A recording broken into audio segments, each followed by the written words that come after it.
नमस्कार, news today network के Uttarakhand bulletin में आप सभी का स्वागत है।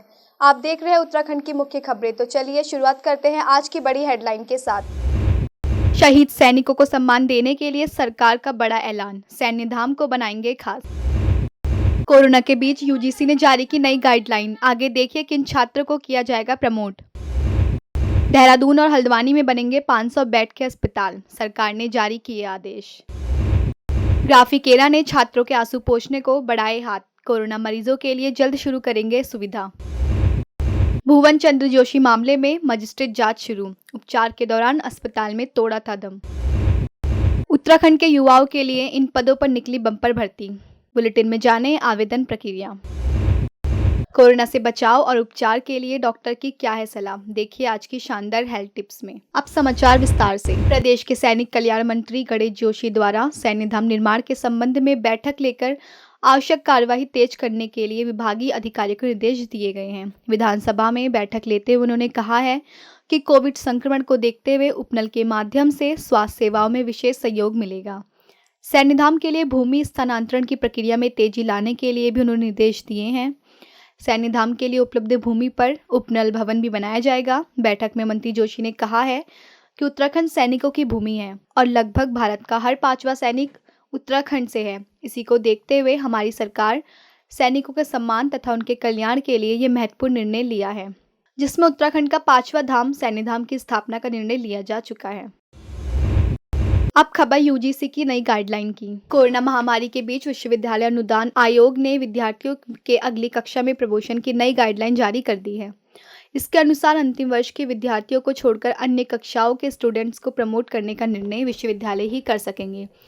यूजीसी के मुताबिक विश्वविद्यालय अपने यहाँ आने की स्थानीय परिस्थितियों को देखकर परीक्षाएं कराने या विद्यार्थियों को सीधे प्रमोट करने का फैसला ले सकेंगे। स्थिति को देखते हुए ज़्यादातर विश्वविद्यालयों ने अंतिम वर्ष को छोड़कर बाकी सभी को बगैर परीक्षा के ही अगली कक्षाओं में प्रमोट करने की तैयारी शुरू कर दी है। अब खबर ग्राफिकेरा की। ग्राफिकेरा ने कोरोना के कारण अपने प्रियजनों को खो चुके छात्र छात्राओं को फीस में छूट देने की घोषणा की है। इसके साथ ही कोरोना की वजह से दिवंगत एचओडी के परिवार को 15 लाख रुपए की सहायता देने का भी निर्णय किया गया है। ग्राफिकेरा एजुकेशनल ग्रुप के अध्यक्ष प्रोफेसर डॉक्टर कमल धनशाला ने कहा है कि कोरोना की गिरफ्त में आने से काफ़ी लोगों की ज़िंदगी की डोर टूट गई है। बहुत से परिवारों के ऐसे सदस्य की भी जान चली गई है जिन पर परिवारों की अर्थव्यवस्था निर्भर थी। ग्राफिकेरा ने गहन दुख की इस घड़ी में ऐसे सभी छात्र छात्राओं से इस सत्र फीस माफ़ करने का निर्णय किया है जिनके अर्निंग पेरेंट का कोरोना के कारण निधन हो गया है। डॉक्टर कमल धनशाला ने बताया है कि फीस में यह छूट ग्राफिकेरा डीम्ड यूनिवर्सिटी के साथ ही ग्राफिकेरा हिल यूनिवर्सिटी के तीनों परिसरों के पीड़ित छात्र छात्राओं को दी जाएगी। अब खबर भुवन चंद्र जोशी की। अल्मोड़ा के दनिया थाना अंतर्गत आरा सलपड़ गांव में मारपीट की घटना के बाद सामुदायिक स्वास्थ्य केंद्र धौलादेवी में उपचार के दौरान युवक भुवन चंद्र जोशी की मौत के मामले की मजिस्ट्रेटी जांच शुरू हो गई है। इस जांच के लिए जिला मजिस्ट्रेट नितिन सिंह भदौरिया ने उप जिला मजिस्ट्रेट सीमा विश्वकर्मा को जांच अधिकारी नामित किया है। इस संबंध में उप जिला मजिस्ट्रेट सीमा विश्वकर्मा ने उक्त घटना प्रकरण के संबंध में जानकारी रखने वाले संबंध असंबंध या अन्य व्यक्तियों से अपेक्षा की है। यह 15 दिनों के अंदर अपना लिखित बयान या मौखिक रूप से किसी भी कार्य दिवस को उप जिला मजिस्ट्रेट कार्यालय में प्रस्तुत कर सकते हैं। दोस्तों, न्यूज़ टुडे नेटवर्क आपको हमेशा अपडेट करता रहता है, इसीलिए आप वीडियो को देखने के साथ एक लाइक ज़रूर कर दें, जिससे हम आपको आपकी तरक्की से जुड़ी हर एक जानकारी आप तक पहुंचाते रहें। अब खबर देहरादून और हल्द्वानी में बनाए जा रहे बेड की। कोरोना काल में लोगों की टूटती सांसों को थामने के लिए सरकार के स्तर से तेजी से प्रयास किए जा रहे हैं। इस क्रम में राज्य सरकार के स्तर से डीआरडीओ के वैज्ञानिकों से वार्ता के बाद 500 बेड के अस्पतालों के निर्माण के लिए संबंधित विभागों को तैयारी करने के निर्देश दिए गए हैं।